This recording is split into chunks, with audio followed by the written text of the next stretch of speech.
Ya, jumpa lagi teman-teman di channel Running Kreatif. Hari ini saya kedatangan satu unit electric spray gun Molar. Tipenya ESG Electric Spray Gun 303. Tipe kepala badak yang udah di-upgrade. Tapi pembelinya merasa nozzle bawaannya masih kasar. Kemudian dia beli nozzle modif dari saya. Dan setelah dipasang ternyata nggak bisa nyemprot. Jadi setelah saya pandu dan kita coba beberapa cara, ternyata masih mentok. Jadi ini adalah kasus emergency, di mana masih nggak bisa terselesaikan masalahnya. Akhirnya dikirim ke saya untuk dites. Tadi nggak keluar. Jadi setelah saya periksa semua udah sepasang rapi, nozzle-nya nggak ada masalah. Jadi masalahnya di seal ini sampai dia cembung. Ini ada tekanan angin dari atas, berarti anginnya kehambat di sini. Jadi sampai dia cembung. Jadi saya curiga ininya. Kelihatan ya, sampai dia cembung nih. Jadi angin dari sini neken, nggak bisa keluar anginnya nih. Ini udah kesumbat. Kenapa kesumbatnya? Karena ini udah terkena cat ya. Jadi dia udah nggak ada pori-pori lagi. Terus di sini juga nih. Nah, di sini nih, ini kan tempat anginnya nih, tempat anginnya keluar, ini udah ketutup semua, kesumbat, jadi dia udah nggak bisa keluar melalui ininya, udah nggak bisa keluar. Dia kan lubangnya kecil sekali. Di mana ini nih, lubangnya kecil sekali ya. Ini kesumbat dari atas nih, di atasnya kesumbat nih. Jadi saya nggak mau pakai lagi ininya, ini saya buang aja. Ini dilepas ya. Udah, ini nanti langsung ya. Nah, terus supaya nggak bocor, kita kasih ini saya udah buatin.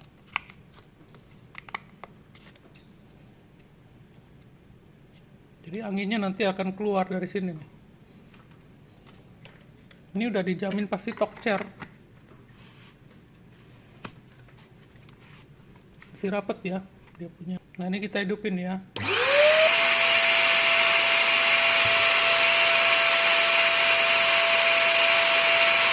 Jadi langsung. Nah, jadi ini ya, lihat ya. Ini teman-teman lihat nih. Ini udah kena cat. Jadi cat ini udah masuk ke dalam pori-pori dia, menghambat nih. Jadi ini udah nggak ada pori-pori lagi. Ini sampai begini nih, sampai dia cembung tadi. Karena tekanan angin dari atas turun, nggak bisa keluar, udah mampet gitu loh. Jadi anginnya yang keluar mungkin cuma sedikit sekali sehingga tidak mampu untuk mendorong cat. Itu aja, sangat simpel sekali ya. Ini akan segera saya kembalikan ke pemiliknya nih. Udah selesai masalahnya. Nah, jadi di kesempatan ini nanti saya juga akan jelaskan bagaimana cara kerja dan problem-problem apa aja di mesin electric spray gun.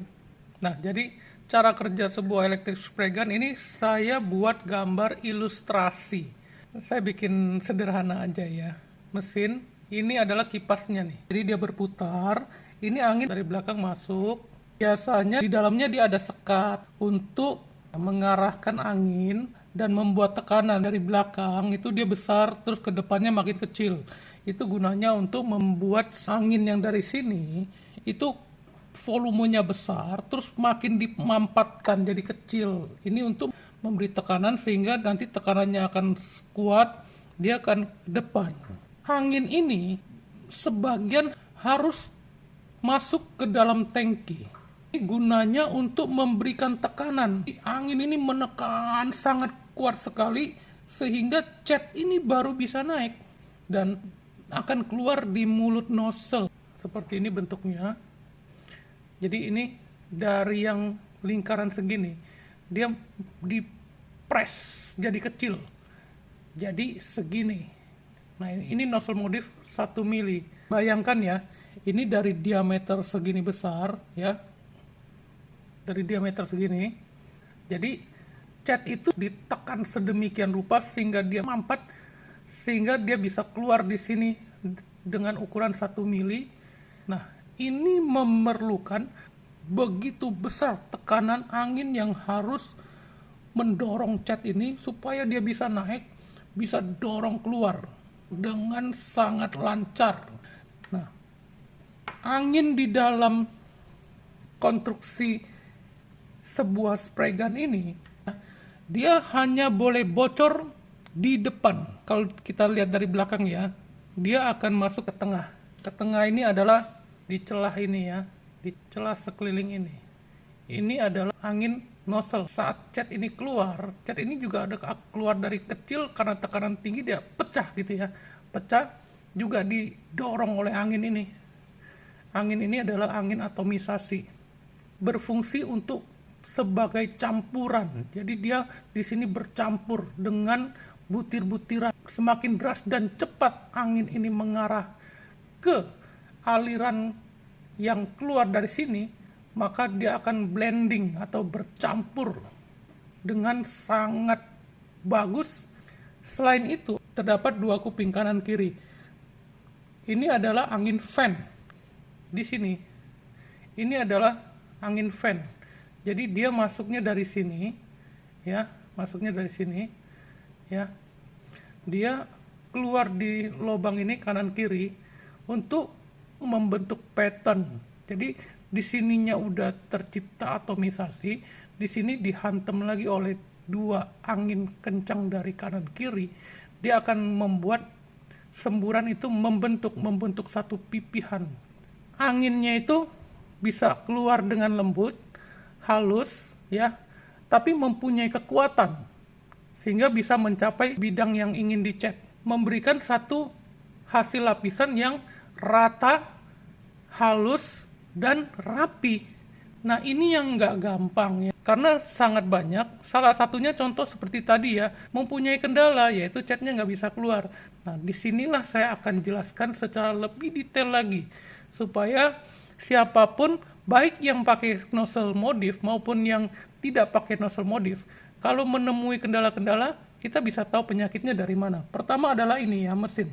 Bagian kipas atau blowernya atau turbinnya ya, ini adalah angin masuk. Ini adalah angin yang sudah bertekanan. Nah, angin yang bertekanan di sini, ini nggak boleh bocor keluar lagi. Biasanya di mesin-mesin ini sering terjadi dia sekatnya nggak kedap. Jadi sekatnya ini bocor. Jadi dia nggak bisa memberikan tekanan tinggi, karena tekanan tinggi sini nanti ternyata dia keluar dari sini, apalagi kalau ini ada bocor. Jadi teman-teman lihat aja lah di dalam mesinnya ya, sekat ini tidak boleh bocor. Ini idealnya ya. Kebanyakan dari mesin-mesin yang ada standar itu ini kan sambungan itu biasanya walaupun dia sudah rapat tapi dia ada celah itulah yang memberikan kebocoran. Terutama di sini ya. Ini adalah kabel ya. Ini adalah kabel. Kabel ini menuju ke saklar. Saklar ini untuk on off-nya ya, untuk hidup matinya. Gitu. Ini yang umum biasanya. Ada pula yang saklarnya sisi manual, seperti yang kepala badak itu manual kan dia di atas sini atau di belakang sini ya. Tapi dia tetap ada kabel ya. Nah, kabel itu nanti yang melintang ke sini itu dia melewati sambungan ruang ini atau enggak. Kalau dia melalui ini, maka biasanya kalau tidak di-seal itu ada kebocoran angin. Gitu. Jadi, nah ini di belakang kita udah selesai. Kita bicara masalah kepala gunnya ya. Kepala gun ini yang tengah adalah jarumnya. Nah, di jarum itu terdapat seal. Kalau standar sealnya cuma dikasih 2. Kalau yang modif saya kasih 3. Seal ini berguna untuk menutup aliran cat agar tidak keluar ke belakang. Kedua, ini yang paling sering terjadi juga nih, saluran angin menuju ke tangki. Ini biasanya kalau kita lihat di spray gunnya itu adanya di sini. Nih. Ini lubang cat. Ini lubang cat. Ini adalah saluran lubang angin. Nah, dari pabrik-pabrikan biasanya memang lubang angin ini selalu lebih kecil dari lubang catnya. Harusnya lubang angin ini lebih besar daripada lubang cat. Ya, karena angin ini sangat penting sekali, dia berfungsi untuk mendorong. Ini udah saya tembusin. Tembus ke atas ini. Nah, beberapa alat spray gun di posisi lubang di input masuknya ini sangat kecil sekali. Itulah yang sering membuat kendala-kendala kalau pembersihannya kurang baik, lubang ini tersumbat. Kalau lubang ini tersumbat, maka angin yang turun ke tangki ini, mau neken cat ini naik ke atas, itu anginnya kurang. Kenapa bisa kurang? Jadi ini adalah angin sekunder, sedangkan dia memerlukan tekanan yang sangat besar.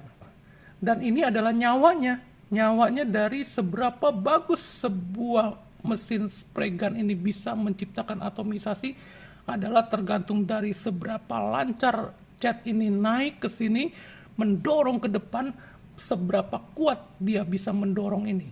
Semakin dia bisa kuat, maka di sini akan ada tekanan tinggi. Cat ini akan mempunyai tekanan. Semakin tinggi cat ini tekanan di dalam saluran ini dan sampai ke ujung mulut nozzle ini, maka waktu dia keluar, dia akan semakin bagus pecahnya. Kalau tekanan ininya nggak ada tekanan, dia keluarnya cuma cerot, moncor aja. Gitu kira-kira ya teman-teman ya. Nah, jadi saluran ini karena memang sudah didesainnya kecil, satu-satunya cara adalah kita hanya bisa memaksimalkan diameter lingkaran ini. Makanya saya selalu anjurkan ini dibikin plong. Kalau bisa, dari sini sampai ke atas itu rata. Karena tangki ini memerlukan angin yang sangat besar. Intinya gini, teman-teman lihat aja yang saya warnain merah ya. Saya warnain merah ini adalah bagian-bagian yang paling penting dan kritis. Jadi hal-hal yang perlu diperhatikan, ini nomor 1.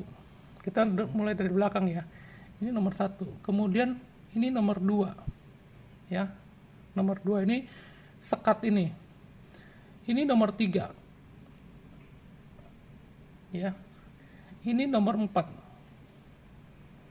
Kemudian nomor 5 ya. Kemudian ini nomor 6. Ini nomor 1. Sekat antara angin masuk dan angin dalam. Ini nggak boleh bocor. Idealnya seperti itu. Kedua adalah bagian sekat di dalam mesin.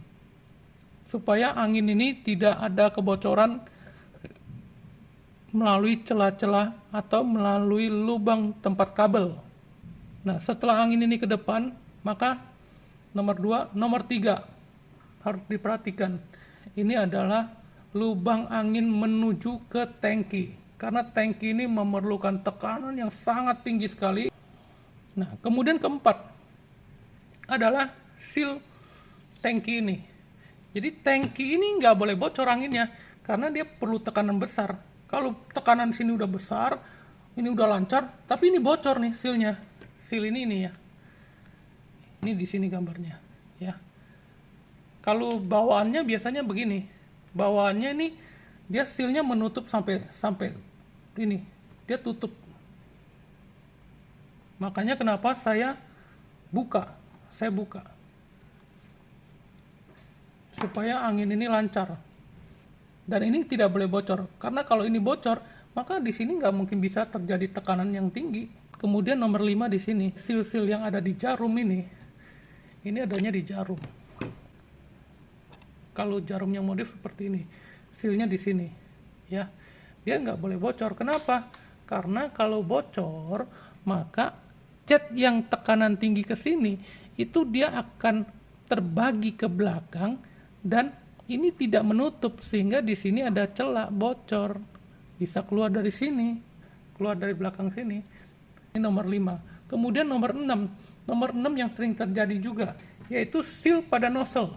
Baik untuk nozzle yang standar maupun yang modif, itu pasti ada sealnya. Seal ini gunanya untuk menutup supaya cat yang keluar dari lubang ini kan lubang cat, dia tidak boleh bocor. Yang namanya cat itu hanya di saluran cat ini. Cat tidak boleh keluar ke sini. Ini adalah rongga udara. Jadi kalau di rongga udara ini terjadi ada kotoran cat, maka itu bisa dipastikan bahwa dia merembes dari sini. Merembes. Berarti tekanan di sini tinggi, seal ini kurang baik, sealnya kurang baik ya, sehingga dia merembes keluar dari sini. Nozzle dan air cap ini pada saat kita pakai, cat itu hanya ada di sini. Dia boleh merembes sedikit ke sini, tapi dia tidak boleh lewat keluar dari seal ini. Ya, cat itu hanya ada di sini. Dia tidak boleh keluar di sini. Kalau dia bisa keluar di sini, berarti seal ini sudah kurang baik. Atau waktu pasangnya kurang rapat, kurang kencang. Nah, kalau ada cat yang bisa merembes ke sini, itulah yang salah satu yang membuat juga kualitas semburannya menjadi kurang baik, karena dia merembes dari sini. Merembes dari sini keluar, ya. Kita lihat di gambar. Maka ini sealnya nih. Sealnya, ya. Nomor 6. Seal nozzle ini yang nomor 6. Jadi kalau seal nozzle ini kurang baik atau pemasangannya kurang rapat, catnya bisa bocor keluar ke sini. Kalau dia keluar ke sini, maka di sini kan akan tertiup oleh angin. Dia keluar melalui kuping, melalui tengah. Jadi kalau teman-teman menemui ada cat yang keluar di sini, di lubang ini, ya kelihatan dari dalamnya dia ada cat keluar dari sini, atau ada cat yang keluar dari lubang ini. Ya, kelihatan lubang ini nanti ada bekas catnya. Itu berarti bisa dipastikan bahwa seal nozzle ini bocor atau kurang rapat. Nah, bagaimana cara untuk menanganinya? Ya, sealnya harus diperbaikin, diganti, atau pemasangannya yang diperbaikin lebih rapat. Nomor 7 adalah sambungan pipa cat. Sambungan pipa cat ini juga tidak boleh bocor. Kenapa? Karena kalau sampai dia bocor, ya, maka cat yang mau naik ini, di sini kan ada tekanan, dia keluar dari sini. Kita butuh tekanan yang semaksimal mungkin untuk dia mendorong keluar sini. Kalau ini udah tekanan sangat tinggi, ini udah dijaga dia nggak bocor, di sini udah dijaga dia nggak bocor, maka dia akan mencari celah yang paling lemah. Jadi antara nomor 5, 6, dan 7 ini, dia harus mempunyai kekuatan untuk menahan supaya tidak bocor yang sama. Ini sistem tekanan ya, hidrolik.